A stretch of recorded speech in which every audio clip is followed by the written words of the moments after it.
சேனல்ல ஒரு புது ஆளை வந்து இன்ட்ரடியூஸ் பண்றேன். இவர் தான் என்னோட ஃபர்ஸ்ட் சப்ஸ்கிரைபர். நான் பீரிச்ல ஃபர்ஸ்ட் வீடியோ நான் வந்து போடுறேன். சார் வந்து சொல்றாரு, இவனோட இதான் நம்ம தனா அப்படின்னு சொல்லிட்டு என்ன இன்ட்ரடியூஸ் பாத்துக்குங்க, நம்ம இந்த சேனல்ல இருக்கான், இவனையும் சப்போர்ட் பண்ணுங்க அப்படின்னு சொன்னாரு. அதில் ஃபர்ஸ்ட் ஆள் வந்து அந்த வீடியோ பார்த்துட்டு ஃபர்ஸ்ட் வந்து மெசேஜ் பண்ணது இவர் தான் இன்ஸ்டால வந்து. அப்போ எனக்கு தெரிஞ்சு ஒரு 700 என்ன இருந்துச்சு. என்னோட பேசிக் அக்கௌண்ட்ல தான் நான் ஓப்பன் பண்ணேன். அதில் 700 தான் இருந்தது. அதில் இவரும் வந்து பேசினாரு. ஓகே, அப்போ 700 வச்சு நான் அப்படியே மூவ் ஆகும்போது இவர் தான் ஃபர்ஸ்ட் ஆளா உள்ள வந்தாரு. இப்போ 17K இருக்குது. ஒரு கேக்குமே வந்து இவங்க விஷ் பண்ணுவாரு. லைக் வந்து 1000ல ஃபர்ஸ்ட் விஷ் பண்ணாரு, அப்புறம் 2000ல விஷ் பண்ணாரு, 3000, 4000 எல்லாருமே வந்து விஷ் பண்ணிட்டு இருந்தாரு. ஸோ அதுல இருந்து இப்போ வரைக்கும் கம்பெனி கொடுத்துட்டு இருக்காரு. இப்போ என்ன அப்படின்னா, நம்ம சேனல் விட்டு வெளியே வந்துட்டோம்ன்றதுனால என்ன ஆச்சு ஏதாச்சு அப்படிலாம் நம்ம வீடியோ போட்டுட்டோம். பட் இருந்தாலும் ஒரு கான்வர்சேஷன் வச்சுக்கலாம். சொல்லு ப்ரோ, உன்னை பத்தி பேர் சத்யா சேது, எனக்கு அவ்வளவுதான் தெரியும் இன்ஸ்டாகிராம்ல. அண்ட் தென் சேலத்துல இருக்காருலாம் தெரியும். காலேஜ் எல்லாம் முடிச்சுட்டு இப்போ எசென்சியல்ல ஒர்க் பண்றாரு அப்படின்னு சொன்னாரு. அண்ட் தென் ரொம்ப ஸ்போர்ட்ஸ் ஃபிட், பார்த்தாலே தெரியும் உங்களுக்கு. ஃபிட்னஸ் எல்லாம் பொதுவாக டவுட்ஸ் எல்லாம் இருக்குது, நம்ம கேட்கலாம் அப்படின்னு சொன்னாரு. அண்ட் தென் பேசிக்கா உங்ககிட்ட ஒரு சில விஷயம் பேசணும்னாரு. அதே ஒரு வீடியோ பண்ணலாம், ஏன்னா இவரு கூட ஒரு வீடியோ பண்ணணும்னு எனக்கு ஃபர்ஸ்ட்ல இருந்தே ஆசை.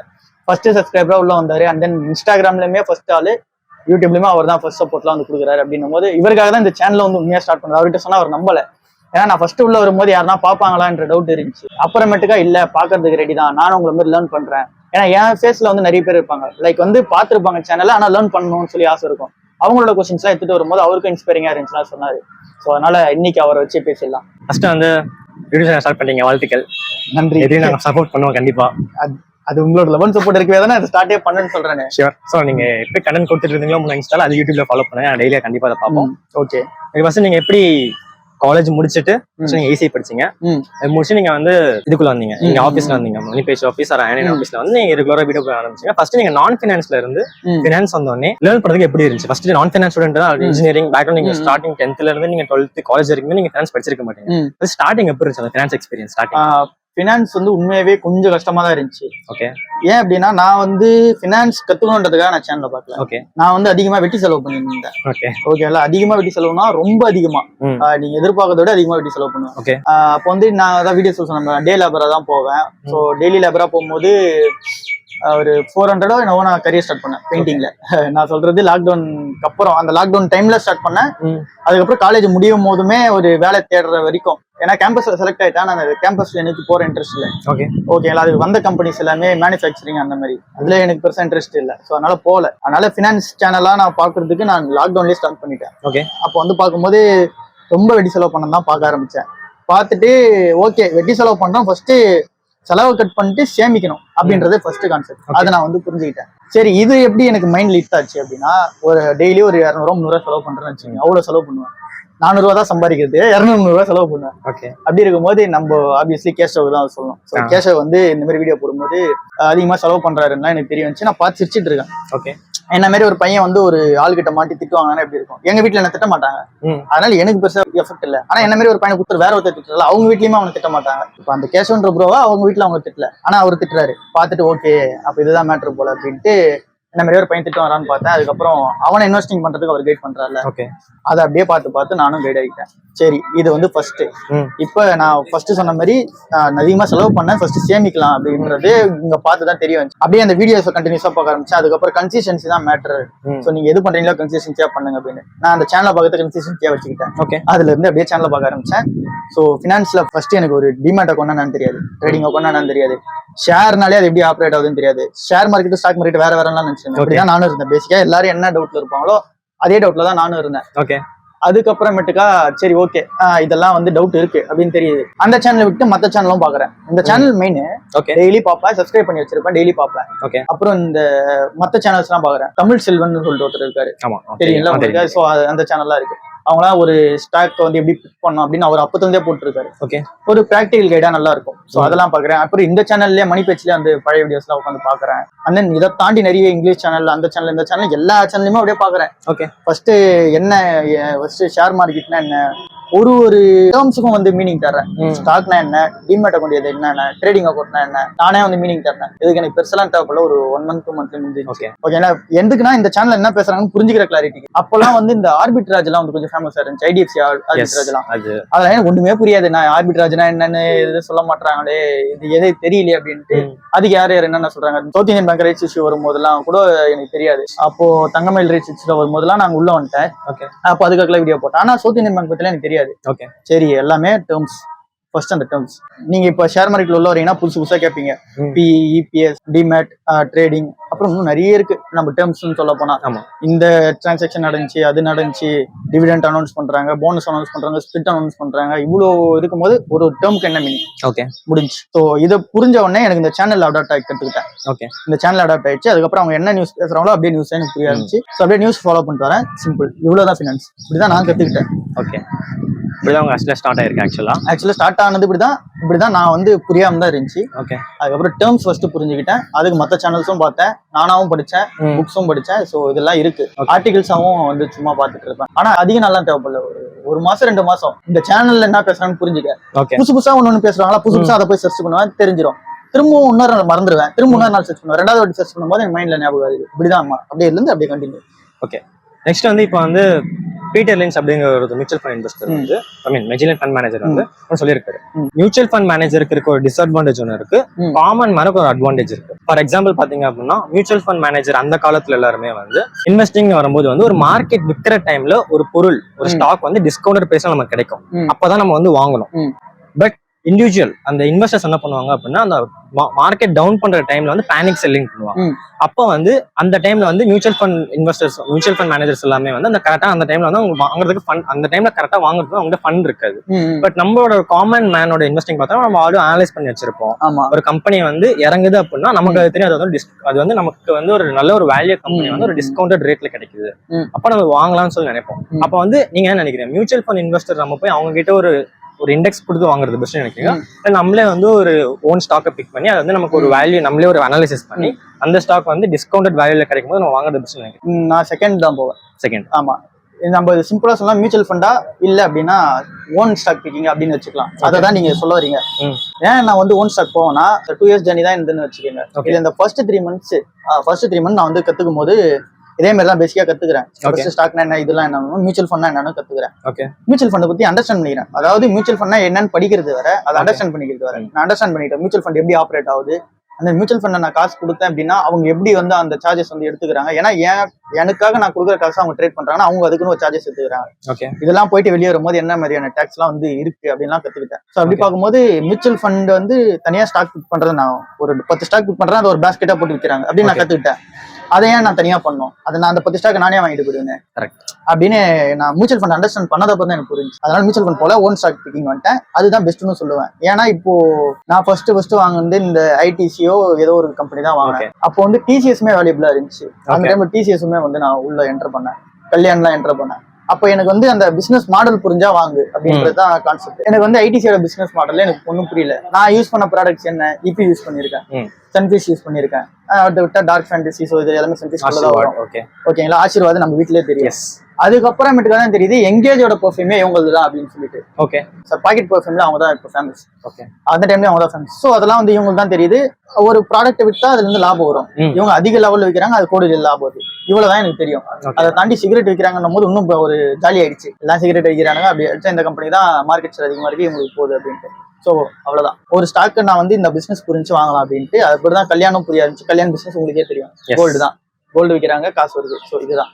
ஸோ அப்படி நமக்கு புரிய ஆரம்பிச்சது. புரிய ஆரம்பிச்ச அப்புறம் அந்த ஸ்டாக் வாங்குறோம். ஸோ அவ்வளவுதான். ஒரு பிசினஸ் உங்களுக்கு புரிஞ்சுச்சுன்னா அதை நீங்க அதை ஸ்டாக்கா இருக்குது, அதை வாங்கிட்டு போறோம் அப்படின்னு புரிஞ்சப்போ நான் ஓன் ஸ்டாக் தான் போவேன். நீங்களும் ஓன் ஸ்டாக்கே போங்க. உங்களுக்கு புரியல அப்படின்னா கூட லேர்ன் பண்ணிக்கலாம்.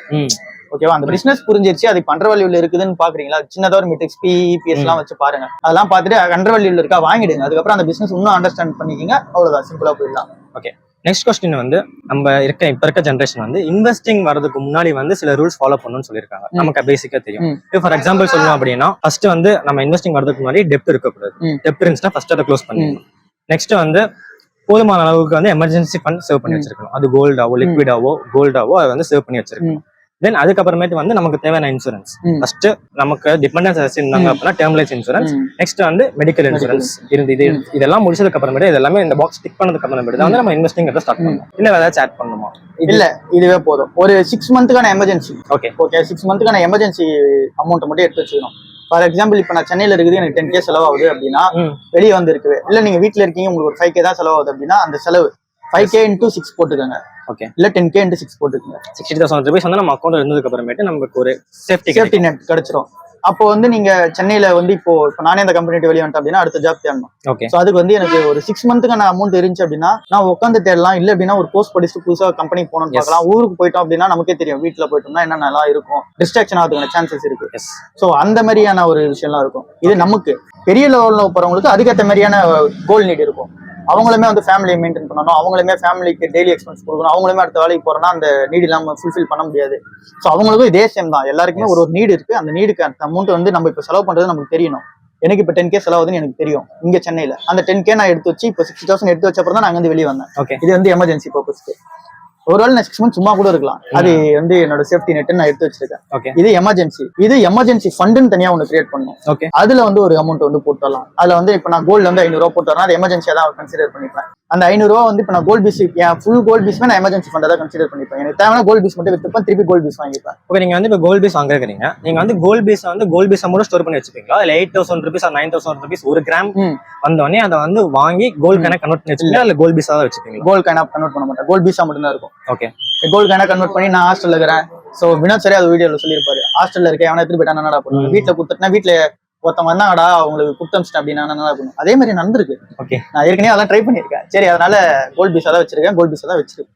அதுதான் பெஸ்ட்னு சொல்லுவேன். ஓகே. அதுக்கடுத்து நீங்க கேட்டீங்க இந்த எமர்ஜென்சி ஃபண்டுக்கு அப்புறம் நீங்க இன்சூரன்ஸ் பத்தி எல்லாம் பேசுனீங்க. கம்பல்சரி இன்சூரன்ஸ்ன்றது அது எல்லாருக்குமே தெரியும். கம்பெனில இருக்கணும், நீங்களும் ஒரு கம்பெனில இருக்கீங்க, நானும் ஒரு கம்பெனில இருக்கேன். எங்க கம்பெனிலயே எங்களுக்கு வந்து இன்சூரன்ஸ் வந்து இருந்துச்சு. அதுல மெடிக்கல் இன்சூரன்ஸ் இருக்கு. ஓகே. அதை தாண்டியுமே தனியாக ஒரு இன்சூரன்ஸ் இருக்கணும் ஃபர்ஸ்ட். ஸோ கம்பெனி இன்சூரன்ஸ் தான் இருக்கே அப்படின்னு சொல்லிட்டு நம்ம ஏறலாம விட்டுறக்கூடாது. இப்போ என் சுச்சுவேஷன் எடுத்துக்கலாம். இப்போ நான் வெளியே வந்துட்டேன். அந்த இப்போ அடுத்த கம்பெனிக்கு நான் போற வரைக்கும் எனக்கு இன்சூரன்ஸ் கிடையாது. ஆனா நானே எடுக்கவே இல்லை. ஓகே. இப்போ மெடிக்கல் இன்சூரன்ஸ் எடுக்க ஆரம்பிக்க போறேன். இந்த மந்த்ல எடுத்துருவேன்னு வச்சுக்கோங்களேன். ஸோ அப்படி இருக்கும்போது இந்த மெடிக்கல் இன்சூரன்ஸ் இருந்தாதான் பெஸ்ட். ஓகே. தனியா ஒண்ணு இருக்கணும், கம்பெனியை தாண்டி தனியா ஒண்ணு இருக்கணும். இது ஃபர்ஸ்ட். ரெண்டாவது எங்க ஃபேமிலி என்ன டிபெண்ட் பண்ணி தான் இருக்காங்க. அவங்களுக்கு டேர்ம் இன்சூரன்ஸ், எனக்கும் ஒரு டேர்ம் இன்சூரன்ஸ். ஸோ இது ஃபர்ஸ்ட். அது வந்து நம்ம இன்சூரன்ஸ் நம்ம எமர்ஜென்சி ஃபண்டுன்றதை தாண்டி இதுதான் நான் ஃபர்ஸ்ட் ப்ரையாரிட்டி கொடுப்பேன். இன்சூரன்ஸ் ஃபர்ஸ்ட் முடிச்சுட்டு இன்சூரன்ஸ் டெய்லி அமௌண்ட் நம்ம கட்டுறதுக்கு நமக்கு தேவை. அதை நம்ம கால்குலேட் பண்ணி தான் நம்மளோட எமர்ஜென்சி ஃபண்ட் என்னன்றதை நம்ம டிசைட் பண்ண முடியும். இவ்வளவு அமௌண்ட் நான் வந்து கட்டணும், அதை நான் எடுத்து வைக்கணும் தனியா அப்படின்னு சொல்லிட்டு. ஏன்னா இவ்வளவு அமௌண்ட் எனக்கு மாசம் தேவைப்படுது. ஏன்னா இதுவுமே எமர்ஜென்சி ஃபண்டுன்றதுமே இந்த கணக்குல தான் வரணும். ஓகே. இன்சூரன்ஸ் அமௌண்ட்டுமே நீங்க ஆட் பண்ணணும். 500 மந்த்லி அதையும் சேர்த்து ஆட் பண்ணி தான் உங்களோட எக்ஸ்பென்ஸ் வைக்கணும். அந்த அமௌண்ட் தான் நீங்க 6 மாசத்துக்கு வந்து இது பண்ணணும், கால்குலேட் பண்ணி அவ்வளவு அமௌண்ட் சேவ் பண்ணி வைக்கணும். ஸோ இந்த இன்சூரன்ஸும் இதெல்லாம் முடிச்சுட்டு லாஸ்டா டெப்ட். நான் கடன் வந்து பெருசா எடுத்தது இல்லை. இப்போ நம்ம ரெக்கார்ட் பண்றோம்ல போன், இதுவே வந்து கடன்ல தான் எங்க வீட்டுல எடுத்து கொடுத்தாங்க. ஒரு இந்த போன் வந்து புதுசுல 25 நினைக்கிறேன். ஓகே. அப்ப எடுத்து கொடுக்கும் போது கடன் வாங்கி எடுத்து கொடுத்தாங்க. நான் திரும்ப பெயிண்டிங் வேலைக்கு போய் முடிச்சிட்டேன். ஒரே மாசம் தான் அவங்க எடுத்தாங்க. அந்த கைமாத்தா வாங்கின மாதிரி வச்சுக்கோங்க, அந்த மாதிரி காசு தான். ஆனா திருப்பி கொடுத்துட்டேன். இப்போ எனக்கு வந்து இன்வெஸ்ட்மெண்ட் பண்றதுக்கு காசு இருக்கு, அப்படியே நான் போட்டு வரேன். ஏன்னா பேச கடன் வச்சிருக்க மாட்டேன். நான் கடன் வச்சிருக்கவங்க எப்படி அஃபெக்ட் ஆறாங்கன்னு நான் பாத்திருக்கேன். அதனால நான் கடன் வச்சிருந்தது இல்லை. ஸோ கடன் இருக்கக்கூடாது. ஓகே. அது இஎம்ஐ, ஃபோன் இஎம்ஐ இருந்தாலுமே அதுவுமே கடன் தான். அதையுமே முடிச்சிடணும். அதனால சொல்றேன். ஏன்னா நம்ம ஜென்சில எல்லாருமே வச்சிருக்கிறது ஃபோன் இஎம்ஐ இல்ல அப்படின்னா கேஜெட்ஸ்க்கு எதனா இஎம்ஐ போட்டுருவோம். அதுவுமே வந்து அவாய்ட் பண்ணிக்கிறது நல்லது. இல்ல கேஜெட்ஸ் நீடுனா அது கண்டிப்பா வேணும் அப்படின்னா அதை வாங்கிடுங்க. வாங்கிட்டு இப்போ நான் இந்த நீடுனாவே தான் இந்த ஃபோன் வாங்கினேன். ஓகே. வாங்கிட்டு அது 1 மந்த்லயே திருப்பி தந்துட்டேன். ஓகே. அதுக்காகவே ஒரு ஒர்க் பண்ணணும். சோ நீங்க அடுத்த மாசத்துக்கான சம்பளம் அதுக்காகவே வச்சிருக்கணும். ஃபுல்லாத்தி போட்டுறணும். அவ்வளவுதான். ஃபர்ஸ்ட் அந்த டெப்ட் எல்லாம் முடிச்சுட்டு அதுக்கப்புறம் தான் ஈக்விட்டிக்கு வரணும். இதுதான் கான்செப்ட். அதுக்குன்னு கடன்லாம் இருக்கு, அதெல்லாம் முடிக்கணும், இஎம்ஐ எல்லாம் இருக்கு, ஒரு 4 மாசம் இருக்கு, அதனால காசு எக்ஸ்ட்ரா இருக்குன்னா இன்வெஸ்ட்மெண்ட் பண்ணலாம். ஃபுல்லா முடிச்சுதான் பண்ணணும் இல்லை. ஒரு சின்ன அமௌண்ட் எவ்வளவு இருக்கும் அதுல இன்வெஸ்ட்மெண்ட் பண்ணலாம். நெக்ஸ்ட் வந்து நம்ம இப்ப இந்த பாக்ஸ்ல டிக் பண்ணியாச்சு. இப்ப அடுத்து வந்து இன்வெஸ்ட் பண்றதுக்கு முன்னாடி சேவிங்ஸ் பார்க்க வரும். முன்ன இருக்க ஜெனரேஷன்ஸ் எல்லாருமே வந்து income minus expense is equal to savings. So வர இன்கம் வந்து நமக்கு ஒரு இன்கம் வருது, அப்புறம் வந்து நம்ம ஒரு எக்ஸ்பென்ஸ் பண்றோம். ஆமா. சோ நம்ம வர இன்கம் வந்து எக்ஸ்பென்ஸ் எல்லாம் போனதுக்கு அப்புறமே சேவிங் பண்றோம். பட் இருக்க ஜெனரேஷன் என்ன சொல்றாங்க அப்படின்னா income minus savings is equal to expense. நம்ம வர இன்கம் வந்துச்சு, ஃபர்ஸ்ட் நம்ம வந்த இன்கம் வந்து ஒரு 30% ஆர் சம்திங் வந்து சேவ் பண்ணிட்டு ரிமைனிங்க வந்து ஸ்பெண்ட் பண்ணணும். தென் அதுலயே வந்து ஸ்பெண்டிங்ல வந்து நீட்ஸ் அண்ட் வாண்ட்ஸ் பிரிச்சிடறாங்க. நமக்கு என்ன தேவையோ அது வந்து நம்ம இப்ப ஸ்பெண்ட் பண்ணிக்கலாம். அமௌண்ட் இருக்கிறப்ப வாண்ட் அப்படிங்கறத வந்து அமௌண்ட் இருந்துச்சா நம்ம ஸ்பெண்ட் பண்ணிக்கலாம். அதாவது சேவிங்ஸ் போக மீதி இருக்க அமௌண்ட் இருந்துச்சா ஸ்பெண்ட் பண்ணிக்கலாம். So income minus savings equal to expense அப்படிங்கிறது இப்ப இருக்க ஜெனரேஷன் நிறைய பேர் இப்ப வந்து ஃபாலோ பண்ண ஆரம்பிச்சாங்க. சோ இதுதான் கரெக்டான வேவா. இதுதான் கரெக்டான வே. நானும் அதான் போயிட்டு இருக்கேன். நம்ம ஜெனரேஷன் இப்படிதான் போயிட்டு இருக்கு. ஏன்னா இப்போ வந்து பினான்ஸ்ன்றதை தாண்டி எல்லாருமே சேவிங்ஸ்ன்றது ஒரு இம்பார்ட்டன்ஸ் தெரிய வருது. ஓகே. ஆனா என்ன ஒரு பிரச்சனையாவும் இருக்குன்னா நிறைய கடனும் எடுத்துடுறாங்க. சேலரி ஸ்லிப் நம்ம வாங்கிட்டு போயிட்டு எல்லாம் கிரெடிட் கார்டு வாங்க ஆரம்பிச்சுறாங்க, சும்மா வச்சிருக்கணும்ட்டு. ஓகே. அதனால கடன் வாங்குற ஹேபிட் வந்து வருது. அதனால கிரெடிட் கார்டு அவாய்ட் பண்றதுன்றது பெஸ்ட்னு சொல்லுவோம். ஆனா கிரெடிட் கார்டுமே சூப்பரா யூஸ் பண்ணலாம். ஆனா நம்மளால யூஸ் பண்ண முடியாது. ஏன்னா நமக்கு வந்து நீட் அதிகமா இருந்துகிட்டே இருக்கும். நீடுன்றது நம்மளே மாத்திக்கிறது தான். நீடு அதிகமாலாம் இருக்காது, நம்மளா மாத்திக்கிறது தான். அதனால அதை அவாய்ட் பண்ணிக்கிறது நல்லது. நீங்க சொன்ன மெத்தட் தான் நானும் ஃபாலோ பண்ணிருக்கேன். Okay, நீங்களும் அதான் ஃபாலோ பண்ணிருப்பீங்கன்னு நினைக்கிறேன். அவ்வளவுதான். நெக்ஸ்ட் அப்படியே வந்து போலாம். வாண்ட் அப்படிங்கிற வரப்போ வந்து இப்போ வந்து ஃபார் எக்ஸாம்பிள் வந்து நம்ம இப்போ நெக்ஸ்ட் மந்த் ஒரு நெக்ஸ்ட் 2 monthsல பைக் வாங்கணும், ஏதாச்சும் ஹை எக்ஸ்பென்ஸ் இருக்கு அப்படின்னா அது ஒரு வாண்ட் தான். நீட்ல மேபி வந்து அந்த டைம்ல பைக் பதிலா ஒரு பப்ளிக் டிரான்ஸ்போர்ட் யூஸ் பண்ணிக்கலாம், வேற எங்கேயாச்சும் போறப்ப பஸ்ஸோ ட்ரெயின் யூஸ் பண்ணி அந்த இடத்துல போய்க்கலாம். அந்த வாண்ட்னு வரப்ப நம்ம கரெக்டா அந்த அமௌண்ட் இல்ல அப்படின்னா அந்த டைம் தான் நமக்கு ஒரு கான்செப்ட் வந்து டிலேடு கிராட்டிபிகேஷன். வாண்ட்ங்கிறப்ப வந்து டிலேடு கிராட்டிபிகேஷன் எந்த அளவுக்கு வந்து அந்த அமௌண்ட் சேர்த்து வச்சு வாங்க முடியுமோ லோன் எல்லாம் வாங்குறதா பெஸ்ட். கரெக்ட், இதுதானே ஃபாலோ பண்ணணும் கரெக்டா அந்த டைம். கரெக்ட். ஆமா, லோன் எடுக்காம அந்த நீடு வந்து பூர்த்தி பண்ற மாதிரி இருக்கா அப்படின்னு பாக்கணும். எஸ், இதை நான் ஒரு எக்ஸாம்பிளோட சொல்றேன். இப்போ எனக்கு வந்து இங்க சென்னையில பப்ளிக் டிரான்ஸ்போர்ட்ன்றதே எனக்கு ஈஸியா இருக்கு. ஓகேங்களா, நான் அதனால பப்ளிக் டிரான்ஸ்போர்ட்ல வரேன். ஆனா இப்போ நான் ஊர்ல என்ன அப்படின்னா பப்ளிக் டிரான்ஸ்போர்ட் ஈஸியா இருக்காது. அங்க எனக்கு வண்டின்றது கம்பல்சரி தேவை. ஓகே, அப்ப நான் வண்டி எடுக்கிறேன் அப்படின்னா கடன் வாங்கி தான் எடுக்கிற மாதிரி இருக்கும். ஏன்னா ஃபர்ஸ்ட் வேலைக்கு போயிட்டு அந்த கடனை கட்டணும் அப்படின்றது இருக்கும். ஸோ அதெல்லாம் வந்து எதுவுமே தடை பண்ண முடியாது. இல்லைங்களா, அது வந்து நீடு. ஆனா அதுக்கு நான் ஒரு டியோ, இப்ப நான் டியோ தான் வச்சிருக்கேன். நான் டியோவோ இல்ல நீங்க வச்சிருக்க ஸ்பெண்டர் பிளஸ் வச்சிருக்கீங்க, இந்த மாதிரி வாங்கிட்டு போயிடணும். அந்த இடத்துல கேடிஎம் வாங்குறது அந்த தப்பு பண்ணக்கூடாது. அது வந்து அப்ப வாண்ட்டுக்கு போயிடும். தேவைங்கிறத வந்து நம்ம ஒரு டிஸ்டன்ஸுக்கு போகணும். அதுக்கு வந்து நம்ம புது வண்டி தான் வேணும், கேடிஎம் தான் வேணுங்கிறத வச்சுட்டு நமக்கு அந்த டைம்ல நீடுனோ அது வாங்கிக்கலாம். புது வண்டியும் போலாம். ஆனா போற வண்டி என்ன, ஸ்பெண்டர் மைலேஜ் தரும். எல்லாருக்குமே தெரியும் ஸ்பெண்டர் பத்தி. இல்ல பஜாஜ் போறீங்கன்னா அது மைலேஜ் தரும், டிவிஎஸ் போறீங்கன்னா மைலேஜ் தரும். சோ இந்த மாதிரி வந்து கான்செப்ட் யோசிக்கலாம். இல்ல நான் கொஞ்சம் லுக் அண்ட் லைக்கா இருக்கணும்னு ஃபீல் பண்றீங்கன்னாலும் கொஞ்சம் அதுல இருந்து பிரீமியமா போயிட்டு இப்போ ஹீரோலே வந்து எதெல்லாம் வந்து இந்த எக்ஸ்ட்ரீம்லாம் சொல்லிட்டுலாம் இருக்கு, அதெல்லாம் கொஞ்சம் ஹை காஸ்ட். நான் அதை விட கம்மியா ஏதோ மிட் ரேஞ்ச் ஏதோ ஒரு வண்டி இருக்கும். ஓகே, அந்த மாதிரி போய்க்கிங்க. ஓவர் எக்ஸ்பென்ஸ் போய் எதுக்கு? ஸோ அவங்க நீட் பொறுத்தளவுக்கு அது எல்லாமே மாறும். நீடு பொறுத்தளவுக்கு எல்லாமே மாறும். ஆனா நீடு இருக்கவங்க வந்து வண்டி தான் நீடுன்றவங்க பேசிக்காவே போறது நல்லது. ஓகே, ஏன்னா அந்த பேசிக் வண்டியை வாங்கி நம்ம போயிட்டு வந்து அதுல வர காசு சேவ் பண்ண ஆரம்பிச்சிட்டோம் அப்படின்னா நம்ம சொன்ன மாதிரி தான். இப்போ இஎம்ஐக்கு ஒரு 7,000 8,000 ஆகுது அப்படின்னா அந்த அமௌண்ட் அப்படியே சேவ் பண்ணி வந்து நீங்க திருப்பி வேற வண்டியை வாங்கிட்டு போயிடலாம், இன்வெஸ்ட்மெண்ட் பண்ணிட்டு. ஸோ இதுதான் சிம்பிள் கான்செப்ட். ஸோ பைக் மட்டும் இல்லாம எந்த ஒரு நீடா இருந்தாலும் அந்த பொருள் அந்த விஷயத்துக்கு தேவைப்படுறதுல வந்து அது மட்டும் ஃபில் பண்ணா போதும். அதோட ஹையஸ்ட் ரேஞ்ச் போத்தாவில அது எல்லாருக்குமே தெரியும். இப்போ நம்ம சொல்றது எல்லாருக்கும் தெரியும், பட் அதை ஃபாலோ பண்றது தான் மேட்ரு. இப்போ நான் இதே ஒரு எக்ஸாம்பிளா சொல்றேன். இப்போ என்கிட்ட லெனோவோ லேப்டாப் வந்து நான் காலேஜ் படிக்கும் வாங்கினேன். ஓகே, ஆஃபீஸ் யூஸ் லேப்டாப் தான். அது வந்து ஹை பர்ஃபார்மன்ஸ் லேப்டாப் இல்ல. Okay, ultra low usage laptop தான். ஓகே, அது வந்து நீங்க மைக்ரோசாஃப்ட் ஆஃபீஸ் இதெல்லாம் தான் யூஸ் பண்ண போறீங்க. ஓகே, இதுக்கு அந்த லேப்டாப்பே போதும். அதுக்கு தான் நான் வாங்கினது. பட் இப்போ நான் எடிட்டிங்லாம் பண்றேன். ஓகே, எனக்கு தேவைப்படுது. இப்போ நான் உண்மையாவே கிராபிக்ஸ் கார்டு உள்ள ஒரு லேப்டாப் போகணும் வீடியோ எடிட்டிங்காக. ஸோ லேப்டாப்ன்றதுக்காக நான் என்ன பண்ண போறேன்னா இப்போ பிளான் இருக்கு. ஓகே, இன்னொரு ஆஃபீஸ் போயிட்டேன் அப்படின்னா அதுல லேப்டாப்காக நான் வந்து ஒரு 6,000 வந்து இப்போ நான் இன்வெஸ்ட்மெண்ட் பண்ணலாம்னு ஒரு பிளான் இருக்கு. ஓகே, ஏன்னா 10 மாசத்துல எனக்கு ஒரு லேப்டாப் வந்தா போதும். நீடு வந்து எடிட்டிங் தான். ஓகே, அது என் பேசிக் லேப்டாப்ல பண்ணிடுறேன். அதாவது அது வந்து லேப்டாப் சாவுது ஒர்க் ஆகிறதுக்கு, ரொம்ப ஹீட் ஆகுது, எல்லாமே நடக்குது தான், இல்லாமலாம் இல்லை.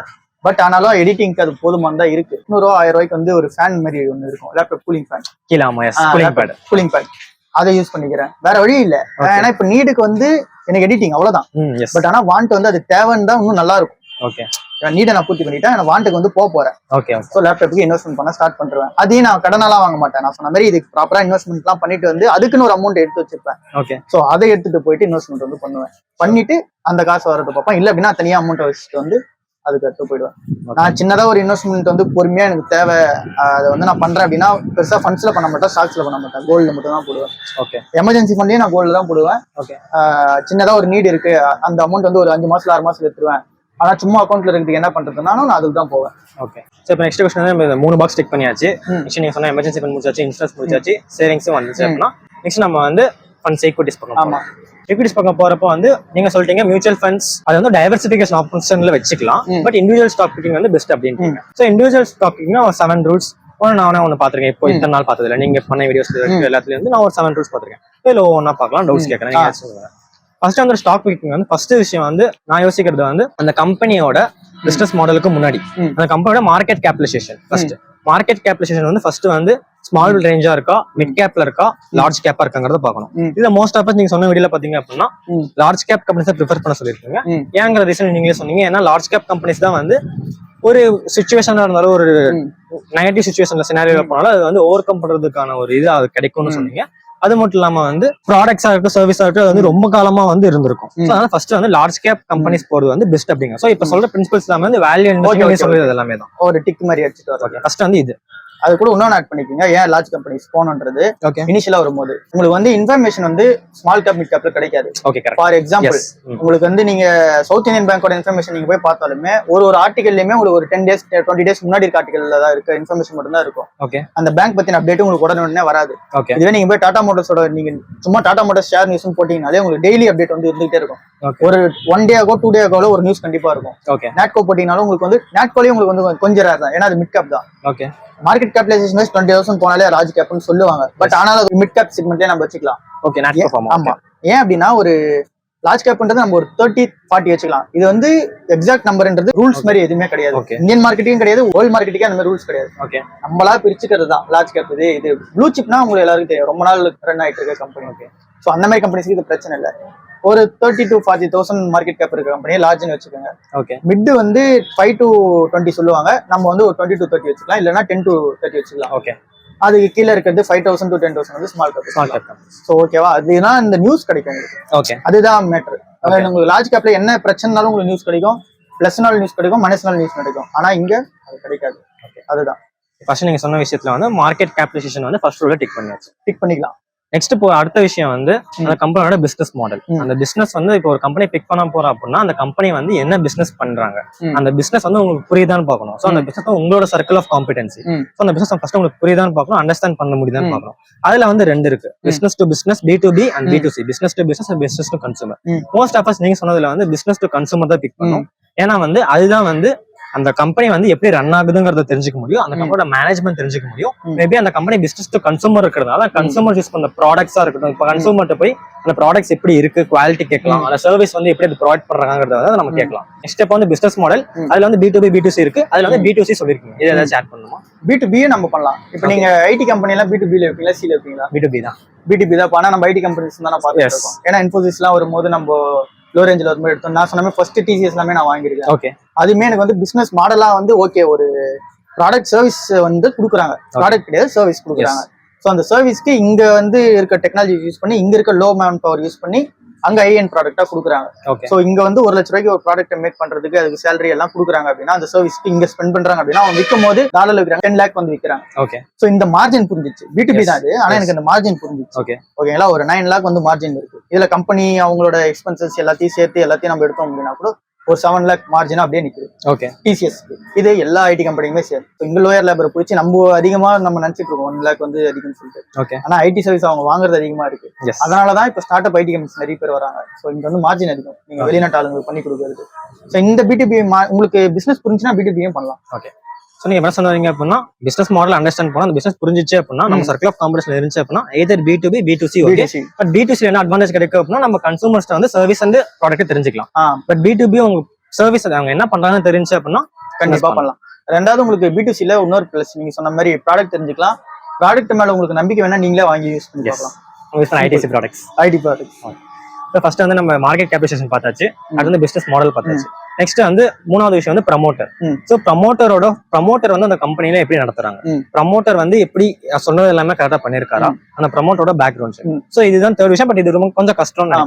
ஸோ இது தெரிஞ்சுக்கிறது ஒவ்வொரு கம்பெனியோட ப்ரமோட்டர் வந்து எப்படி ஸ்டார்ட் பண்ணாங்க, இப்போ என்ன ரன் பண்ணிட்டு இருக்காங்க கஷ்டம். ஸோ இதுல என்ன நினைக்கிறீங்களா? 3rd இதுல நீங்க சொன்னது உண்மைதான். ப்ரமோட்டர் இன்டென்ட் கண்டிப்பா நம்ம தெரிஞ்சுக்கணும். அப்போ ப்ரமோட்டர் யார் ரன் பண்றாங்கன்னு தெரிஞ்சுக்கணும். அப்படி ப்ரமோட்டர் இல்லை அப்படின்னா, இப்போ சவுத் இந்தியன் பேங்க்ல உங்களுக்கு ப்ரமோட்டர் கிடையாது. ஓகே, ஒன்லி மேனேஜ்மெண்ட் தான். ஸோ அதுல யார் CEO இருக்காங்களோ அவங்கள பத்தி நம்ம தெரிஞ்சுக்கணும். ஓகேங்களா, ஸோ இந்த மாதிரி ஒரு இடத்துல பொறுத்து மாறும். ப்ரொமோட்டர் இருந்தாங்கன்னா ப்ரொமோட்டர் தெரிஞ்சுங்க. ப்ரொமோட்டர் இல்லை அப்படின்னா அது ஃபுல்லா பப்ளிக் ஹோல்டிங்கா இருக்கு. ஃபார் எக்ஸாம்பிள் ஐடிஸ்லேயே பப்ளிக் ஹோல்டிங்கா தான் இருக்கு அப்படின்னா CEO என்ன பண்றாங்க, அவங்களோட அட்வைஸ் என்ன. ஓகே, ஸோ இதெல்லாம் வந்து பாத்துக்கணும். ஸோ ப்ரொமோட்டர்னா இது ரெண்டுமே இருக்கு, CEOவும் இருக்கு, நீங்க ப்ரொமோட்டரும் பார்க்கணும். இது ரெண்டுத்தையுமே பார்த்துக்கணும்.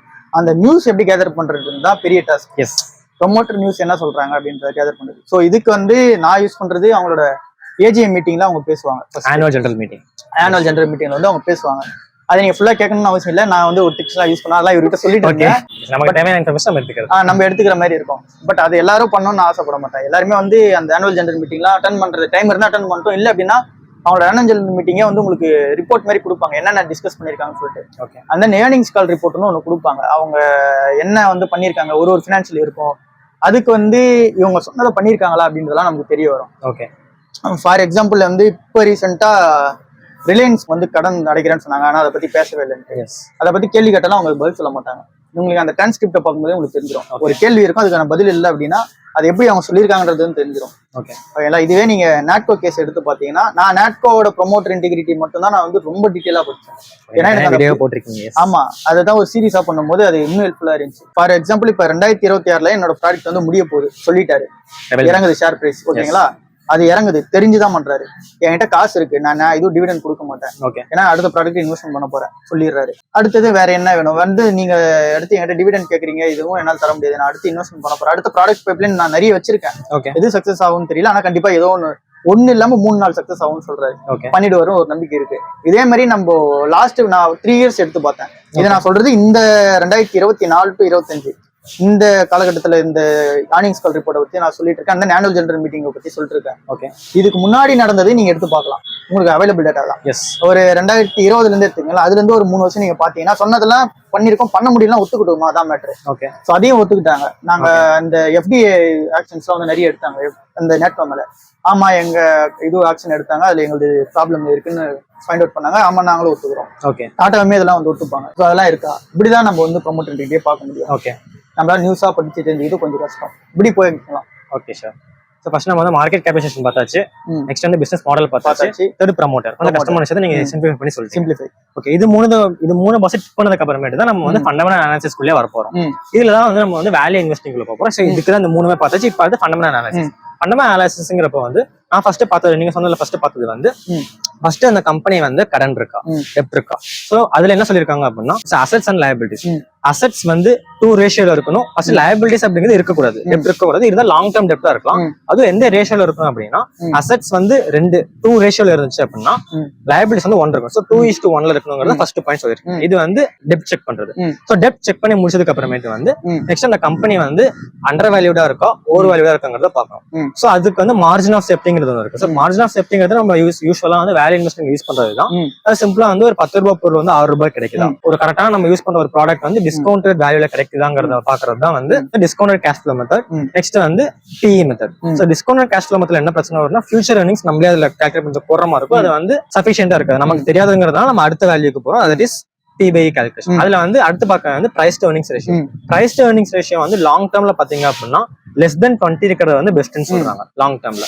அதுவுமே வந்து நம்ம வந்து இண்டஸ்ட்ரி வைஸ் தான் பார்க்கணும். ஃபார் எக்ஸாம்பிள் வந்து ஆட்டோ செக்டர்ல வந்து ஒரு PE எடுத்துக்கிட்டோம், ஒரு for example Tata Motors company எடுத்துக்கிட்டோம் அப்படின்னா அது வந்து அண்டர் வேல்யூடா இருக்காங்கிறத வந்து அதோட இண்டஸ்ட்ரி வச்சு தான். ஃபார் எக்ஸாம்பிள் மஹேந்திராவா இருக்கட்டும், ஸோ அவங்களோட காம்படிட்டர்ஸை வச்சு நம்ம ஜட்ஜ் பண்ணிக்கலாம். For example next ID service எடுத்து இன்ஃபோசிஸோட PE ரேஷியோ எடுத்து அவங்களோட பியர் காம்படிட்டர்ஸ் செக் பண்ணிக்கலாம். இது second. So price to earnings ratio வச்சு அண்டர் வேல்யூ கண்டுபிடிக்கலாம். நம்ம ஃபினான்ஷியல் செக்டர் சைடு வந்தோம். ஃபினான்ஷியல் சைடு வந்து அப்படின்னா book value. That is price to book ratio. Price to book ratio வந்து ஓவரால் ஹிஸ்டரியில பார்த்தீங்க அப்படின்னா 1 or 1 less than 1, இப்போ வந்து 1.25 அப்படின்னு சொல்றாங்க. ஸோ இந்த ரேஞ்சில் இருந்துச்சு அப்படின்னா அது அண்டர் வேல்யூன்னு சொல்றாங்க. ஸோ அண்டர் வேல்யூ கண்டுபிடிக்கிறது வந்து price to earnings ratio for normal companies. Then financial செக்டர்ல வந்து price to book ratio 1 less than. So இதுவுமே வந்து அந்தந்த பர்டிகுலர் செக்டர்ஸ் தான் அவங்க. ஸோ இது மட்டும் இருந்தா நம்ம வந்து ஒரு கம்பெனி வந்து அண்டர் வேல்யூ பிக் பண்ணலாமா, ஆட் பண்ணிக்கிறோம். எனக்கு தெரிஞ்சு இதுவே போதும்னு நினைக்கிறேன். ஏன்னா அண்டர் வேல்யூடா பாக்குறதுக்கு நான் பேசிக்கா ஒரே ஒன்று யூஸ் பண்ணுவேன், PE பார்ப்பேன். ஆமா, PE பார்ப்பேன். நீங்க அந்த பிரைஸ் டு புக் வந்து ஃபைனான்ஸ் கம்பெனி சொன்ன மாதிரி ஃபைனான்ஸ் கம்பெனிலாம் பிரைஸ் டு ஃபைனான்ஸ். ஓகே, இது பேங்கிங்னு மட்டும் வராது, நம்ம மணப்புறமே வந்து NBFCஸ்குள்ள தான் வரும். அதுவுமே ஒரு ஃபினான்ஸ் கம்பெனி தான். நீங்க முத்தூட் எடுத்தாலுமே அப்படிதான் நீங்க வந்து கால்குலேட் பண்ணணும். இந்த மாதிரி ஸ்ரீராம் ஃபினான்ஸ் எடுத்தாலுமே நீங்க அப்படிதான் கால்குலேட் பண்ணணும். ஓகேங்களா? ஸோ ஒரு கடன் கொடுக்குற கம்பெனி, அந்த கடன்ல இருந்து அவங்க வந்து காசு பண்றாங்க, அதுல இருக்க மார்ஜினை கனெக்ட் பண்றாங்க அப்படின்னாலே நம்ம வந்து அதுக்கு பிரைஸ் டு புக் தான் வந்து பார்க்கலாம். அண்ட் தென் புக் வேல்யூ வந்து பார்க்கலாம். ஸோ இது 2 இருக்கு. புக் வேல்யூனா ஒரு 400 ரூபாய் இப்போ இருக்கு அப்படின்னா ஸ்கிரீனரை பார்த்தாலே உங்களுக்கு தெரியும். ஓகே, ஸ்கிரீனர்ல 400 ரூபாய் காட்டுது ஒரு கம்பெனியோட புக் வேல்யூ. அதுல ஆனா 300 ரூபாய்க்கு தான் இப்போ ட்ரேட் ஆயிட்டு இருக்கு அப்படின்னா அது ஒரு நல்ல கம்பெனி. அவ்வளவுதான். புக் வேல்யூனா ஒண்ணும் இல்ல, அவங்களோட கடன் எல்லாமே அவங்க கட்ட முடியல, ஏதோ ஒரு பிரச்சனை ஆயிடுச்சு அப்படின்னா கூட 400 ரூபான்றது உங்களுக்கு சிம்பிளா உங்களுக்கு வந்துடும். இவ்வளவுதான் கான்செப்ட். 400 ரூபான்றது சேஃப்டியா இருக்குது, அவங்க கிட்ட பேக்கப்ல இருக்குது அப்படின்ற மாதிரி வச்சுக்கோங்க. ஓகே, இதனால இந்த புக் வேல்யூன்றது பாக்குறது. ஸோ இவ்வளவுதான். நீங்க சொன்ன பாயிண்ட்ஸ் எல்லாமே ஓகே தான். இதுல என்ன எக்ஸ்ட்ரா ஆட் பண்ணணும்னா கொஞ்சம் யோசிக்கணும். ஏன்னா என்ன தெரிஞ்சு பேசிக் இவ்வளவுதான். ஓகேங்களா? இவ்வளவுதான் நானும் பார்ப்பேன். அதனால இதை தாண்டி லாஸ்ட் ஒரு பாயிண்ட் சொல்ல மாட்டேன். இதுல வந்து லாஸ்ட் வந்து நம்ம ப்ராஃபிட்ஸ் லாஸ்ட் 2-3 இயர்ஸோட ப்ராஃபிட்ஸ் எடுத்து ஒரு EPS வந்து இன்க்ரீஸ் ஆயிட்டா இருக்குங்கிறத நம்ம பார்த்துக்கிட்டே இருக்கோம் சைமல்டேனியஸ்ல. இதுவும் இல்ல. ஆமா, EPS நம்ம வந்து பார்க்கலாம். இது ஸ்கிரீனர்ல போனீங்கன்னா அப்படின்னா உங்களுக்கு 5 years EPSன்னு ஒன்று இருக்கும், 3 years EPSன்னு ஒன்று இருக்கும். ஸோ அதுல உங்களுக்கு ஸ்கிரீனர்ல வந்து ரேஷியோஸ் எல்லாமே ஈஸியா உங்களால அவைலபிள் பண்ணிக்க முடியும். ஓகே, இது எல்லாமே ஃபண்டமெண்டல் ரேஷியோஸா பார்க்கும்போது. பட் நான் மெயினா வந்து ஒரு ஸ்டாக் வாங்க போறேன் அப்படின்னா அந்த கம்பெனி நீங்க சொன்ன அந்த ஃபர்ஸ்ட் மெட்ரிக்ஸ் எல்லாம் அனலைஸ் பண்ணிடுவேன். அதெல்லாம் அனலைஸ் பண்ணிட்டு promoter okay, company business model எனக்கு புரிஞ்சிச்சு அப்படின்னா டக்குன்னு போவேன், பிஇ பார்ப்பேன், இல்ல பிரைஸ் டு புக் பார்ப்பேன். ஏன்னா அவங்க சேல்ஸ் பண்ண போறாங்கன்ற நம்பிக்கை எனக்கு இருக்கும். அதனால இபிஎஸ் கூட நான் மேக்ஸிமம் பார்க்க மாட்டேன். Okay okay. ஆனா புதுசா ஒரு கம்பெனி வாங்க போறேன்னா அந்த கம்பெனி பார்ப்பேன். Okay okay. நம்ம சொன்னதுல வந்து இது எல்லாமே தான். ஃபர்ஸ்ட் ஒரு கிளாரிஃபிகேஷன் கொடுத்தோம். ஃபர்ஸ்ட் மார்க்கெட் கேபிடலைசேஷன், நெக்ஸ்ட் வந்து business model, promoters, next fundamental analysis. அதுல வந்து ஃபர்ஸ்ட் டெப்த் பாக்குறது, நெக்ஸ்ட் லாஸ்ட் 3 இயர்ஸோட ஏபிஎஸ் பாக்குறது, next price to earnings ratio, next price to book. So இது எல்லாமே வந்து ஒரு company undervalue investing use பண்ணி ஒரு ஃபண்டமெண்டல் மெட்ரிக்ஸ் அதை வச்சுக்கலாம். நெக்ஸ்ட் வந்து டைவர்சிஃபிகேஷன். சோ எதுக்காக வந்து நம்ம ஒரு இன்வெஸ்டிங்ல வந்து ஒரு டைவர்சிட்டி அப்படிங்கறத பண்ணுவோம். ஃபார் எக்ஸாம்பிள் வந்து ஸ்டாக் எடுத்துக்கிட்டோம்னா sector wise diversification. For example வந்து நம்மளே வந்து ஐடி செக்டர் இருக்கு, ஆட்டோ செக்டர் இருக்கு, தென் கோல்ட், பேங்கிங் செக்டர் இருக்கு. ஸோ இது எல்லாமே வந்து ஒரு செக்டர் டைவர்சிஃபிகேஷன் சொல்லுவோம். ஃபார் எக்ஸாம்பிள் வந்து ஐடி சர்வீஸ்ல நம்ம இன்வெஸ்ட் பண்ணும்போது ஐடி வந்து ரெசெஷன்ல போயிடுச்சு அப்படின்னா அந்த செக்டர் மட்டும் டவுன் ஆயிட்டு இருக்கும். அந்த டைம்ல வந்து நம்ம பேங்கிங் செக்டர்ஸோ அப்படி இல்லைன்னா ஆட்டோமொபைல் செக்டர்ஸோ பூம் பண்றப்ப அந்த ஒரு லாஸை கவர் பண்ணிட்டு இதை வந்து நம்மளோட போர்ட்ஃபோலியோ வந்து கொஞ்சம் ஸ்டேபிளா வச்சுக்கணும், ப்ராஃபிட்ல இருக்கும். ஸோ அந்த லாஸை கவர் பண்ணும். ஸோ இதுக்காக டைவர்சிஃபிகேஷன் யூஸ் பண்ணுவோமா இல்ல வேற எதுக்காச்சும் டைவர்சிஃபிகேஷன் யூஸ் பண்ணிப்போமா? இல்ல, இதுதான் மெயினான ரீசன். அந்த ஒரு இடத்துல பிரச்சனை இருக்குன்றதை தாண்டி இன்னொன்னு இருக்கு. ஓகே, நம்ம ஒரே இடத்துல வந்து காசை குமிச்சிட்டோம் அப்படின்னா, ஃபார் எக்ஸாம்பிள் நீங்க ஆட்டோ செக்டர்ல வச்சுக்கோங்க. ஆட்டோ செக்டர்ல நீங்க ஃபுல் காசையும் குமிச்சிட்டீங்க. ஏன்னா உங்களுக்கு வந்து பேசிக்கா நான் ஒரு வண்டி வச்சிருக்கேன், என் ஃப்ரெண்டு ஒரு வண்டி வச்சிருக்கான், எனக்கு வண்டி பத்தின ஐடியா இருக்குது. 1 லட்ச ரூபாய்க்கு வண்டி விற்கிறாங்க அப்படின்னா ஒரு 60,000 ரூபாய்க்கு தான் மார்க்கெட் ஆன் ரோட் பிரைஸ்னு வருது. மீதி இவங்க டாக்ஸ் கிக்ஸ் எல்லாம் போட்டு அவங்க கம்பெனிக்கு உள்ள லாபம் அப்படின்னு சொல்லி ஏதோ ஒரு கால்குலேஷன் நீங்க வைக்கிறீங்க. ஓகே, ஃபுல்லா நீங்க ஆட்டோ ஸ்டாக்ஸ் வந்து இன்வெஸ்ட்மெண்ட் பண்றீங்க அப்படின்னா நாளைக்கு ஈவின்ற ஒரு செக்மெண்ட் வந்துச்சு. ஸோ ஈவில நீங்க இன்வெஸ்ட்மெண்ட் பண்ணீங்களா ஆட்டோல இன்வெஸ்ட்மெண்ட் பண்றீங்களான்ற மாதிரி ஒரு கேள்வி ஒன்று. ஓகே, இது வந்து ஒரு ஃபுல் பெட் மாதிரி வச்சிருக்கீங்க. இப்போ இது ஏறிச்சுன்னா ஓகே, இறங்குச்சு அப்படின்னா ஃபுல்லா வந்து முடிஞ்சிருச்சு அப்படின்ற மாதிரி. ஒரு கெட்ட காலம் வருது, அந்த டைம்ல நமக்கு வந்து காசு தேவை அப்படின்னா அந்த இடத்துல ஒண்ணுமே பண்ண முடியாது. ஆட்டோ ஸ்டாக்ஸ் வந்து ரொம்ப டவுன்ல தான் இருக்கும், ப்ரெஷர்ல இருக்கும். இல்ல நல்ல ப்ராஃபிட்ல இருக்கு அப்படின்னா கூட ரொம்ப அதிக லெவல்ல போயிடும், நல்லா ஜாலியாகவும் இருக்கும். அந்த டைம்ல வந்து நமக்கு மைண்ட் லெவல்ல ப்ரிப்பேர் ஆயிடும். ஓகே, இது நம்ம வித்துடலாம், ஏன்னா இதுக்கப்புறம் இறங்க போகுது அப்படின்ற மாதிரி ஒரு தாட்ஸ் வந்து வரும். 1000 ரூபான்றது ஒரு இடத்துல இருக்கு, லாக் ஆயிருக்கு. எக்ஸாம்பிளுக்கு ஒரு இடத்துல லாக் ஆயிருக்கு. இதுவே நம்ம ஒரு 5 இடத்துல பிரிச்சு 200 ரூபா வச்சுட்டோம் அப்படின்னா அது என்ன நடக்குதுன்னே வந்து நம்ம சும்மா பார்த்தா மட்டும் போதும். ஓகே, அந்த 200 ரூபான்றது 220 ரூபா ஆனாலுமே ஓவராலா கணக்கு பண்ணி வரும்போது நமக்கு 100 ரூபா எக்ஸ்ட்ரா வரும். ஓகேங்களா? சோ இந்த மாதிரி நம்ம கான்செப்ட்ல போலாம். ஓகே, எதனா ஒண்ணு போயிடுச்சுனாலும் ஒண்ணு கை கொடுக்கும், ஒண்ணு போயிடுச்சுனா ஒண்ணு கை கொடுக்கும். அந்த நாள் தான் டைவர்சிஃபிகேஷன்ன்றது. இது வந்து ஆட்டோ செக்டர் எடுத்தாலுமே அதுலயுமே ஒரு டைவர்சிஃபிகேஷன் பண்ணணும். ஒரே கம்பெனில வந்து கொட்டக்கூடாது. அதே மாதிரி நீங்க ஐடிக்கு போனாலும் ஐடில ஒரே கம்பெனில கொட்டக்கூடாது. ஸோ ஒரு பேசிக்கா உங்களுக்கு என்னென்ன செக்டர்ஸ்ல வந்து உங்களுக்கு தெரியுமோ படிங்க, படிச்சாலும் ஈஸியா தெரிஞ்சுக்கலாம். இப்ப எனக்கு வந்து ஃபார்மா செக்டர்லாம் வந்து தெரியவே இல்லை. ஓகே, படிச்சேன், ஈஸியா புரிஞ்சுக்கிட்டேன். மெயினா வந்து ஃபார்மான்றது என்ன, நம்ம ஒரு மருந்து கொடுக்குறோம், அதுல வந்து மருந்து தயாரிக்கிற கம்பெனி தான் ஃபார்மா கம்பெனிஸ்ல இருக்குது. ஹாஸ்பிட்டல் செக்டர்ல போக மாட்டேன். ஓகே, ஓகேங்களா? ஹாஸ்பிட்டல் செக்டர்ல வந்து நிறைய அதுக்கு மேனேஜ்மெண்ட் பார்க்கணும், நிறைய விஷயம் இருக்கு. ஓகே, ஓகேங்களா? ஆனா ஃபார்மா கம்பெனினா மருந்து தயார் கஸ்டமர் கிட்ட போகுது, நீங்க சொன்ன மாதிரி பிடிசி வருது. ஸோ கஸ்டமர் கிட்ட போது அவங்க எப்படி அதுக்கு மருந்து வாங்குறாங்களா, அந்த மருந்து தான் அதிகமா சேல்ஸ் ஆகுதா, அதுல எவ்வளவு மார்ஜின் வைக்கிறாங்க, இதெல்லாம் நமக்கு தெரியுது. ஓகே, ஸோ இந்த மாதிரி நீங்க செக்டர் வைஸ் ஃபர்ஸ்ட் சூஸ் பண்ணிட்டு இந்த பிரிச்சு வைக்கணும்ன்றது கம்பல்சரி, நீங்க சொன்னதுதான். ஆனா இன்னொன்னு எக்ஸ்ட்ராவா நான் ஆட் பண்றது, நீங்க பிரிச்சு வைக்கிறது உங்களுக்கு ஒரு ஸ்டேபிளான ஒரு விஷயமா இருக்கிறதுக்கு தான். 100% ரிட்டர்ன் வரணும்ன்ற அவசியம் இல்லை. எஃப்டி ரிட்டர்னை பீட் பண்ணாலும் போதும். அதுக்கு இந்த டைவர்சிஃபிகேஷன் ரொம்ப ஹெல்ப் பண்ணும். ஒரு இடம் வந்து 100% டவுன்ல இருக்கலாம், இன்னொரு இடம் 200% அப்ல இருக்கும். ஓகே, இன்னொரு இடம் 50% அப்ல இருக்கும். ஸோ உங்களுக்கு ஓவராலா கால்குலேட் பண்ணி ஒரு 30% வந்துடும். ஓகே, ஸோ அதனால தான் நெக்ஸ்ட் வந்து நம்ம ரிட்டர்ன்ஸ் அப்படிங்கிறத பார்ப்போம். ரிட்டர்ன்ஸ் அப்படிங்கிறது வந்து ஃபார் எக்ஸாம்பிள் வந்து இந்தியாவில் வந்து இன்ஃபிளேஷன் 6 to 7% இருக்கு அப்படின்னா நமக்கு வர ரிட்டர்ன்ஸ் வந்து 9% or 10% வருது அப்படின்னா அது நமக்கு வந்த ரிட்டர்ன்ஸ் மைனஸ் இன்ஃபிளேஷன் வச்சுதான் நம்ம ரிட்டர்ன்ஸ் பார்க்கணும். நம்ம என்ன பண்றோம் அப்படின்னா ஓவராலா வந்து நமக்கு வந்து 30% ரிட்டர்ன் நினைச்சிருக்கோம். அது இன்ஃபிளேஷன் மைனஸ் பண்ணி பார்க்கறதுனா ரியல் நாமினல் ரிட்டர்ன்ஸ். ஸோ அப்படிதான் பார்க்கணும். இல்ல, நாமினல் ரிட்டர்ன்றது நீ கரெக்ட், அதான் எக்ஸாக்ட் டேர்ம் வந்து நாமினல் ரிட்டர்ன் தான். எஸ், ஸோ நாமினல் ரிட்டர்ன் இப்படி தான் கால்குலேட் பண்ணணும். இன்ஃபிளேஷன் மைனஸ் நம்மளோட எவ்வளோ ரிட்டர்ன்ஸ் வந்து அதை கால்குலேட் பண்ணோம். நம்ம இன்வெஸ்ட்மெண்ட்டுக்கு நம்ம எடுத்துக்கும் போதுமே நீங்க சொன்ன மாதிரி தான் எடுத்துக்கணும். இன்ஃபிளேஷனை வந்து மைண்ட்ல வச்சுக்கணும். ஓகே, ஆனா மைண்ட்ல வச்சுட்டு நம்ம வந்து அதிகமா ஆசைப்படக்கூடாது. என்ன கேட்டீங்கன்னா நம்ம சைட்ல சொல்றேன், இல்ல பெரியவங்களா இருக்காங்க அப்படின்னா கூட அவங்களுமே அதிகமா ஆசைப்படக்கூடாது. ஒரு 20% வருது அப்படின்னாலே போதும். 20%ன்றதே நான் சொல்றது அதிகம். ஆனா ஸ்டாக்ஸ் வந்து அதை எக்ஸ்பெக்ட் பண்ணலாம். ஏன்னா ஒரு சில ஸ்டாக் வந்து ஏறும், ஒரு சில ஸ்டாக் வந்து 100% தரும், ஒரு சில ஸ்டாக் வந்து கம்மியாகவும் தரும். ஆவரேஜ் பண்ணி ஒரு 20 வந்துடும். ஓகே, ஓகேல நம்ம பாண்ட் மார்க்கெட்ல வந்து நம்ம பேசல, நம்ம பேசுறது எல்லாமே அவுட் சைடு நம்ம ஸ்டாக் தான் பேசுறோம். அதனால 20%ன்றது எனக்கு தெரிஞ்ச ஆப்வியஸ்டா வந்துடும். ஓகே, ஆனா எல்லாரும் 13ன்றத சும்மா ஒரு மெசேஜா சொல்லுவாங்க. நான் வந்து 20 கூட சொல்றேன், வந்துடும். ஓகேங்களா? அந்த 20 போதும். அதுக்கு நீங்க இன்ஃபிளேஷன் நீங்க வந்து 7 கூட வச்சுக்கோங்க. 6 வந்து சொல்றாங்க. ஓகே, பட் 7 கூட வச்சுக்கோங்க. 7 வச்சா கூட உங்களுக்கு வந்து 13% நிக்குது. இப்படிதான் கனெக்ட் பண்ணுவோம். நான் இப்படிதான் கனெக்ட் பண்றேன், அப்படிதான் வந்துட்டு இருக்கு இத்தனை நாளா. ஸோ அதனால அப்படியே நம்ம கனெக்ட் பண்ணலாம். ஆனால் நீங்க சொன்ன மாதிரி இன்ஃபிளேஷன் மைனஸ் பண்ணி அப்போனா ஒரு 10% வந்து பாண்ட்ல போறது அப்படி வேஸ்டா அப்படின்னு கேட்டீங்கன்னா அப்படி இருக்காது. ஏன்னா இப்போ நீங்க 1 லட்ச ரூபா ஒரு இடத்துல வச்சுட்டு இருந்து அதை முன்னொரு நாள் பார்க்கும்போது அது 94,000 அப்படி ஆகுது அப்படின்னா அந்த ஒரு இடத்துல வந்து உங்களுக்கு ப்ரெஷர் இல்லாம இருக்கும். 1 லட்ச ரூபா ஃபிக்ஸ்ட் ரிட்டர்ன்ஸா இருக்கும்போது உங்களோட 1 லட்ச ரூபா அப்படியே சேஃப். அது கூட இன்னொரு 6,000 எக்ஸ்ட்ரா ஆகுது. ஓகே, நீங்க இங்க இருந்தீங்க அப்படின்னா 1 லட்ச ரூபா இருக்கும். ஆனா வாங்கும்போது உங்களால 94,000 பொருள் தான் வாங்க முடியும். ஒரு வருஷம் கழிச்சு நான் சொல்றேன். ஸோ அதனால அந்த ஒரு சேஃப்டி நெட் இருக்கு. மணி அப்படியே நம்ம சேவ் பண்ணி வைக்கிறதுக்கு. அது நம்ம கோல்டுக்கும் போகலாம். எஸ், சேஃபர் தான். Okay then. ஸோ இவ்வளோதான், இதுதான் கேட்கணும்னு இருந்தேன். ஸோ நானும் வந்து ஃபினான்ஸ் ஸ்டூடெண்ட்ல, நானும் வந்து இன்ஜினியரிங் தான் முடிச்சேன். நானும் உங்க வீடியோஸ் புக்ஸ் எல்லாம் படிச்சு தான் வந்து நானும் இது கத்துக்கிட்டேன். ஸோ இதே தான் நானும் ஃபாலோ பண்ணிட்டு இருக்கேன். நீங்க ஸ்டார்டிங் என்ன புக்ஸ்ன்னு சொன்னப்போ வந்து லேர்ன் டு earn, நம்மட்டு one up on Wall Street, then நம்ம சாரோட புக்கே ஆர்டினரி ஸ்டாக் எக்ஸ்சேஞ்ச் ஹாபிட்ஸ். உங்களுக்கு இன்னும் பெட்டரா இதெல்லாம் படிச்சிட்டீங்க அப்படின்னா தென் நீங்க இன்டெலிஜென்ட் இன்வெஸ்ட் கூட படிக்கலாம்னு வச்சுக்கோங்க. ஸோ இதை நீங்க சொன்னா இதெல்லாம் நானும் ஃபாலோ பண்ணேன். தென் இன்னொரு கேட்க மாட்டேன், பேசிக்ஸா வந்து இன்வெஸ்டிங் வந்து நீங்க இந்த ஸ்டாக் கம்பெனி எதுவுமே பிக் பண்ண தெரியல, எனக்கு தெரியலங்கிறப்ப வந்து பெஸ்ட் ஸ்டாக்ஸ் வந்து இண்டெக்ஸ் ஃபண்ட்ஸ் தான். அதுல வந்து ஆக்டிவ் இருக்கு, பாசிவ் இருக்கு. நம்ம நீங்க சொன்ன மாதிரி வந்து ஆக்டிவ் ஃபண்ட்ஸ் வந்து லாங் டேர்ம்ல வந்து பாசிவ் ஃபண்ட்ஸை பீட் பண்ணாது. ஸோ ஒரு ஃபண்ட் மேனேஜர்கிட்ட தந்து வர ரிட்டர்ன்ஸ் வந்து பாசிவ் அப்படிங்கிறது நார்மலா எந்த ஒரு ஃபண்ட் மேனேஜரும் வந்து பண்ணாம நார்மலா இருக்க நிஃப்டி 50 இருக்கட்டும், அது எல்லாமே வந்து நார்மல் இண்டெக்ஸ் ஃபண்ட்ஸ் தான். ஸோ அதுதான் பாசிவ் ஃபண்ட்ஸ். ஸோ அதுல பண்றது தான் வந்து பெஸ்ட்னு சொல்றீங்க. ஸோ நீங்க வந்து கம்பெனிஸ் ஐடென்டிஃபை பண்ண தெரியாதவங்களுக்கு வந்து நார்மலா வந்து இண்டெக்ஸ் ஃபண்ட்ஸ் போறது பெஸ்ட், அதுல வந்து பாசிவ் ஃபண்ட்ஸ் தான் பெஸ்ட்.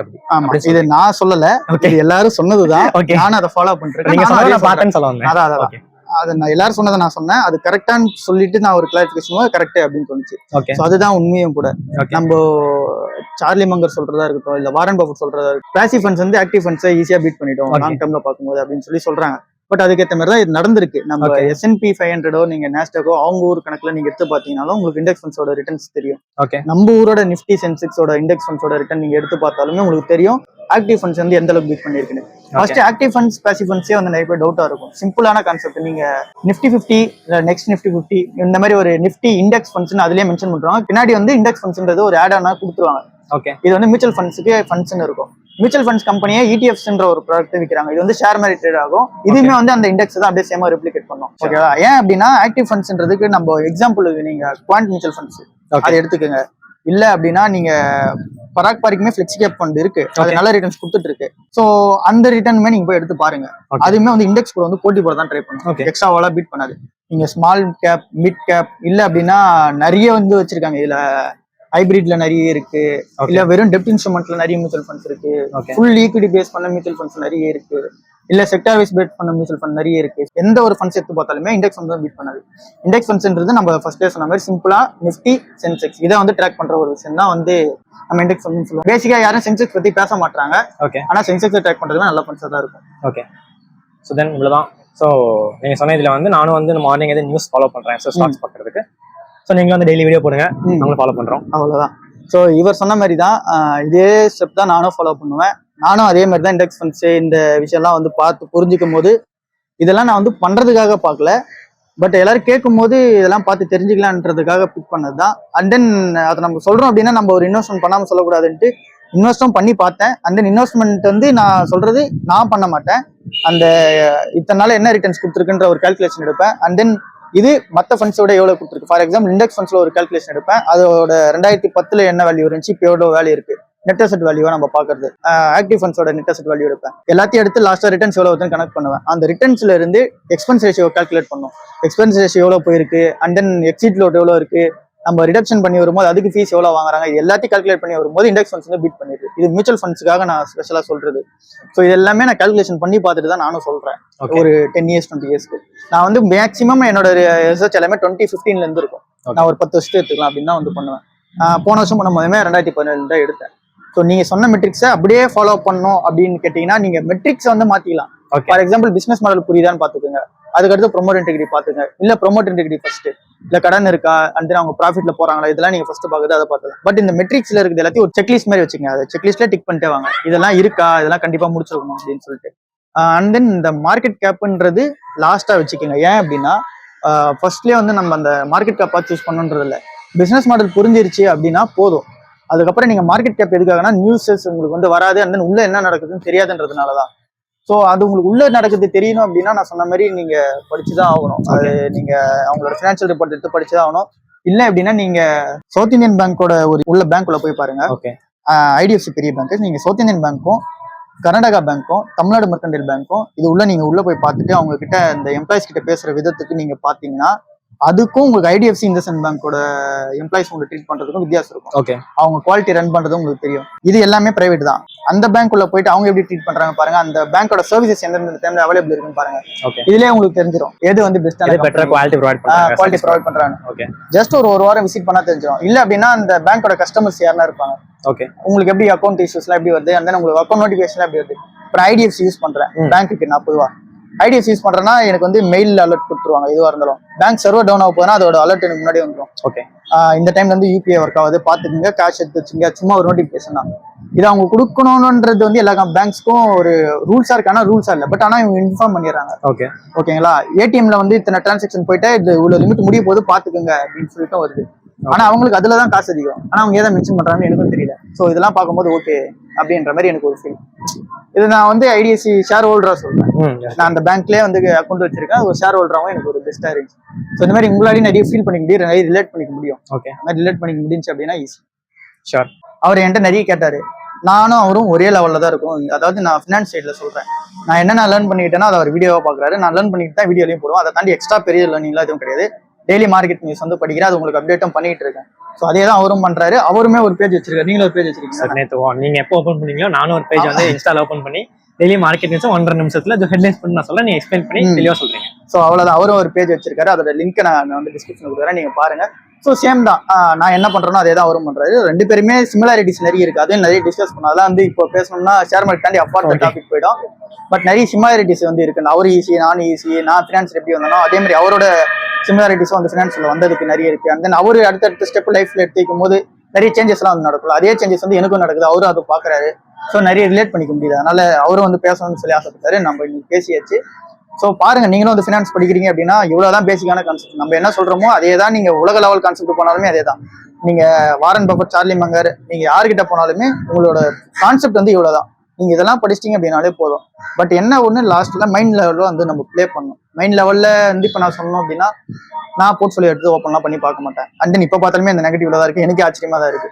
கொஞ்ச நாள் பாசிட்டிவ் இருந்துச்சு, இப்போ திடீர்னு நெகட்டிவ்ல இருக்கு. மந்த் அண்ட் மந்த் வந்து நான் இன்வெஸ்ட்மெண்ட் உள்ள வரும்போது எவ்வளவு போட போறேன்னா அதுக்கு வந்து போட்டுட்டு அதை வாங்குறதுக்காக போகும்போது தான் அந்த ஸ்டாக் வந்து பார்ப்போம் இவ்வளவு ஸ்டாக் இருக்கா அப்படின்னு சொல்லிட்டு. நீங்க எப்படி ப்ரோ? அதே மாதிரி தான். ரியல் எஸ்டேட் பிளேஸ் வந்து டெய்லி பார்த்துட்டா இருக்கும். அதே கான்செப்ட் தான் நீங்க சொன்ன அதே கான்செப்ட் தான். நானும் பை பண்ணிட்டோம் அப்படின்னா பார்க்க மாட்டேன். மறுபடியும் அது அண்டர் வேல்யூ இருக்குன்னா மறுபடியும் வாங்கி வச்சுப்போம். அதான் திருப்பி நம்ம வாங்க போகும்போது அந்த ஸ்டாக் என்ன இருக்குன்னு பார்ப்போம். அதேதான். ஸோ அவ்வளோதான். மார்க்கெட் எல்லாம் போகணுன்ற அவசியம் இல்லை. வாங்கிட்டோமா அது பாட்டுக்கு இல்லை, அந்த பிசினஸ் அது பாட்டு க்ரோ ஆகுது அப்படின்ட்டு நம்ம விட்டா போதும். இதுதான் மைண்ட் லெவலில் நம்ம ப்ரிப்பேர் பண்ணிக்கணும். அது பாட்டுக்கு பொறுமையாயிரும். அண்ட் தென் எதனா நெகட்டிவ் நியூஸ் வந்துச்சு அப்படின்னா உடனே விற்கவும் கூடாது.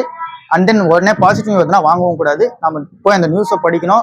அது உண்மைதானா, அது ஒர்த்தான நியூஸா, அந்த நியூஸுக்கு ஏற்ற மாதிரி ரியாக்ட் ஆயிடுச்சு அப்படின்னா நம்ம இதுக்கப்புறம் ரியாக்ட் பண்ணி அது யூஸா அப்படின்றதெல்லாம் நம்ம பார்க்கணும். ஃபார் எக்ஸாம்பிள் 20% ஒரே நல்ல ஒரு ஷேர் நல்ல நியூஸ் வந்து ஏறிச்சு அப்படின்னா அதுக்கப்புறம் வாங்கி யூஸ் இல்லை. ஸோ அதையும் நம்ம பார்த்துக்கணும். இன்னைக்கு விட்டுட்டோம் மறுநாள் வாங்கிடலாம் அப்படின்னு பார்த்தோம்னா அந்த திருப்பி ட்ராப் ஆகுதுக்கான சான்சஸ் இருக்கு. ஒரே நாள் நியூஸ் ஏற்றிடுவேன். ஸோ அதெல்லாம் பார்த்து நிறைய விஷயம் இருக்கு டிஸ்கஸ் பண்றதுக்கு. பேசிக்கா இவ்வளவுதான். இந்த டீடைல்ஸ்லாம் பார்த்துக்கோங்க. இந்த டீடைல்ஸ் எல்லாத்தையும் ஃபில் பண்ணிட்டு நியூஸஸ் டெய்லி இப்படி ஃபாலோ பண்ணுங்க. அதை தாண்டி பெருசா ஷேர் மார்க்கெட்ல பெருசா நம்ம சொல்ல போறது ஒன்றும் இல்லை. டெய்லி நியூஸஸ்ல அப்பப்போ அப்டேட் பண்றேன். என்னென்னலாம் வந்து இன்னும் எக்ஸ்ட்ராவா பார்க்கலாம். தென் உங்களோட டவுட்ஸ் இன்னும் நிறைய இருக்கும். அதெல்லாம் கேளுங்க. அதையும் வந்து வீடியோஸ் வந்து டிஸ்கஸ் பண்ணலாம். அண்ட் தென் இவரோட சேனல்லையும் உங்களுக்கு நியூஸ் அப்டேட்ஸ் வந்து வரும். அதில் ரீல்ஸ் ஃபார்மெட்டோ போஸ்ட் ஃபார்மெட்டோ வரும். அதையும் நீங்க பார்த்துக்கங்க.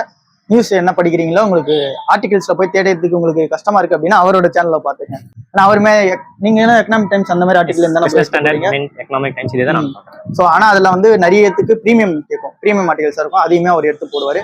நீங்க அவரோட கமெண்ட் செக்ஷன்லயோ இல்ல நீங்க மெசேஜ்ல போயிட்டு இந்த நியூஸ் வேணும் அதை நீங்க எடுத்து போடுங்கன்னு அவர் எடுத்து போட்டுருவாரு. ஏன்னா அதெல்லாம் ப்ரீமியமா இருக்கவே சொல்றேன். அதெல்லாம் அவர்கிட்ட ஆக்சஸ் இருக்கு. ஸோ அவர் படிக்கிறதுனால உங்களுக்கு எடுத்து போட்டுருவாரு. அவ்வளவுதான் ப்ரோ. நம்ம இதுக்கப்புறம் எப்போ பார்ப்போம்னு தெரியல. ஓகே. ஏன்னா நீங்களும் ஒரு ஒர்க்ல இருக்கீங்க, நானும் அடுத்த ஒர்க்கு போயிட்டு இருக்கேன். ஓகே. ஸோ என்னோட ஃபர்ஸ்ட் சப்ஸ்கிரைபர் என்னதான் இவர் கூட வீடியோ பண்ணணும்னு சொல்லி நானா தான் கேட்டு அவர் கூட வீடியோவும் பண்ணிட்டேன். ஸோ பார்க்கலாம் ப்ரோ. அடுத்து டெவலப் பண்ணிட்டே போகலாம். அடுத்து ஓகே ப்ரோ. அடுத்து நானும் அடுத்த லெவலுக்கு போனோம், இவரும் அடுத்த லெவலுக்கு போக போறாரு. ஸோ நீங்களும் அதே மாதிரி அடுத்த லெவலுக்கு என்னென்ன பிளான் வச்சிருக்கீங்களா கமெண்ட் செக்ஷன்ல சொல்லுங்க. ஏன்னா அந்த லெவல் பிளான் எனக்கும் இன்ஸ்பைரிங்காக கூட இருக்கலாம். இந்த ஐடியாவில் நான் யோசிக்க மாட்டேன், எந்த ஆஸ்பெக்ட்ல பார்க்க மாட்டேன். ஸோ எங்களோட பெரியவங்க பார்த்துட்டு இருந்தீங்க அப்படின்னா நாங்கள் பண்றதுல என்னென்ன தப்பு இருந்துச்சு அப்படின்னா அதையும் கீழே கமெண்ட் செக்ஷன்ல சொல்லுங்க. ஏன்னா நிறைய வந்து நாங்களும் கற்றுக்கிட்டு தான் இருக்கோம். ஸோ நீங்க எங்களோட தப்பு என்னன்றதை நோட்டீஸ் பண்ணுங்க. அண்ட் தென் இதெல்லாம் நல்லா இருக்கு, இதையும் நீங்க டெவலப் பண்ணுங்கன்னா அதையும் நோட்டீஸ் பண்ணுங்க. எங்களுக்கு ஒரு லைஃப் அட்வைஸ் கொடுக்கணும்னாலும் அதையும் கொடுங்க. ஸோ எல்லாத்தையும் நாங்கள் எடுத்துக்கிறதுக்கு ரெடி. சரி ப்ரோ, பார்க்கலாம். Bye bro. பாய்.